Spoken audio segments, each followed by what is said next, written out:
जय महाराष्ट्र.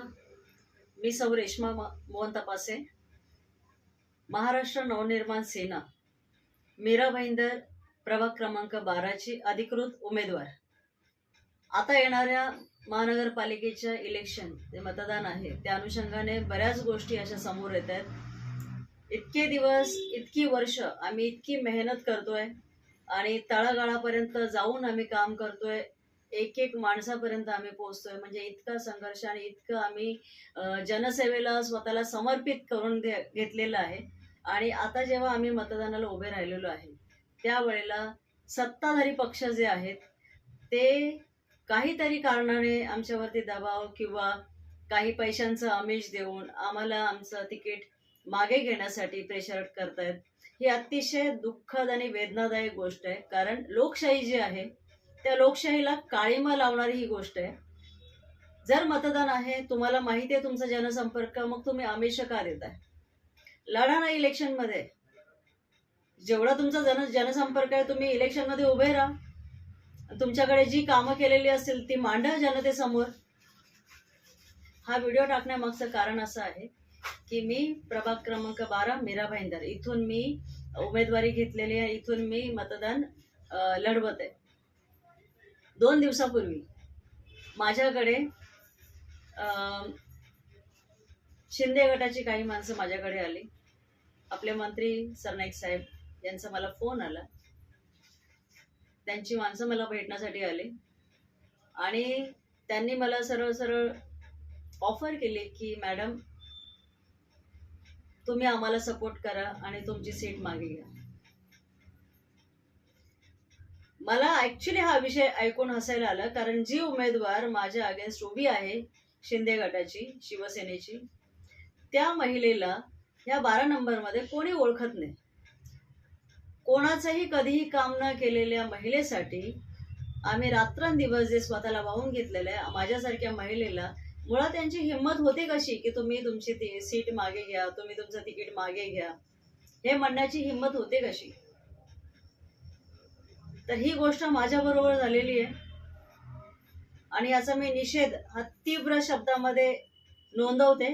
कारण इलेक्शन हे लढलंच पाहिजे. हार जीत तो पुढचा विषय, पण लढायला पाहिजे. तुमच्याकडे पैसा आहे, आमच्याकडे काम आहेत, जे आजवर आम्ही करत आलो आणि याच्या पुढेही आम्ही करत राहणार. ती काम आहेत आमच्याकडे दाखवायला.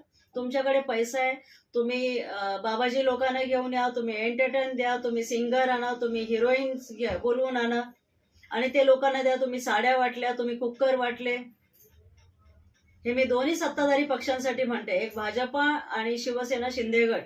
कारण मीरा भाईंदर मध्ये जे उत्सवाचं वातावरण चाललंय ना पालिकेचं, ठिकठिकाणी महिलांना, बचत गटाच्या महिलांना आकर्षित करण्यासाठी एक मेळावा पार पडला शिंदे गटाचा.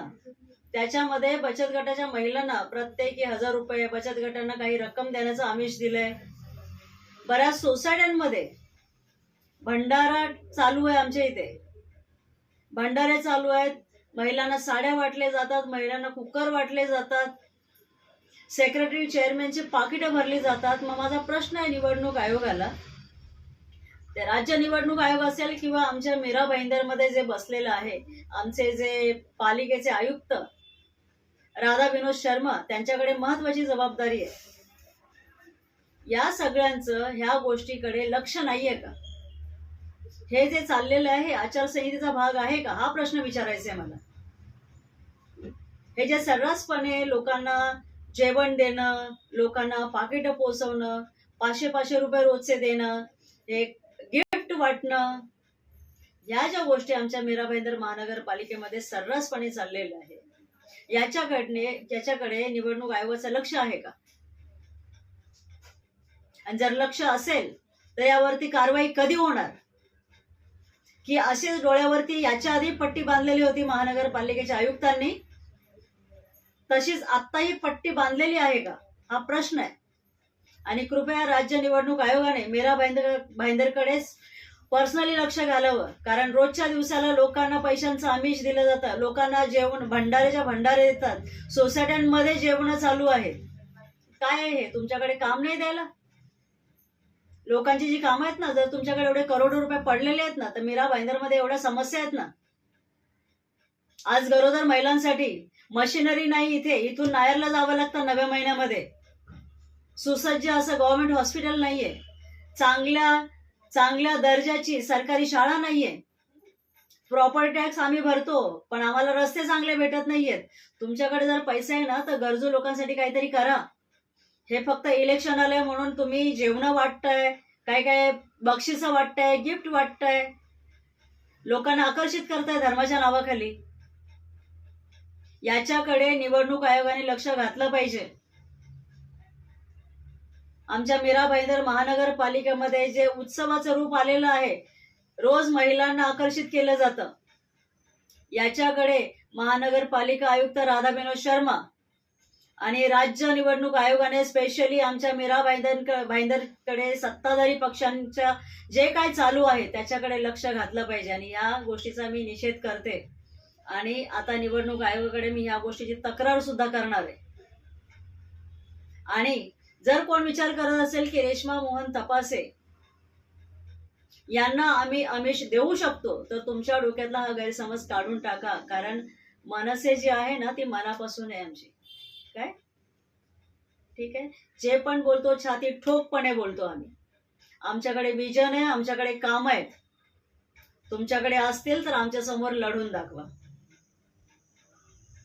आणि याच्या पुढे कोणी हिंमत केली नाही पाहिजे रेश्मा तपासेला कुठलं आमिष देण्याची.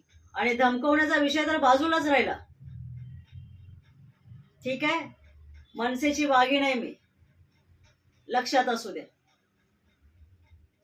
आणि आमचे जिल्हा अध्यक्ष अविनाश भाऊ जाधव हे आंदोलन करतायत आणि हे विषय यांनी घेतलेले आहेत. संपूर्ण महाराष्ट्राला विनंती आहे की ह्या गोष्टीला सपोर्ट करा. कारण लोकशाही आहे, लोकशाहीचा गळा दाबण्याचा प्रयत्न केला जातोय. अचानक इतके उमेदवार बिनविरोध कसे काय निवडून येतात? आज मी पण जर माघार घेतली असेल ना, तर ह्यांचाही उमेदवार बिनविरोध निवडून आला असता.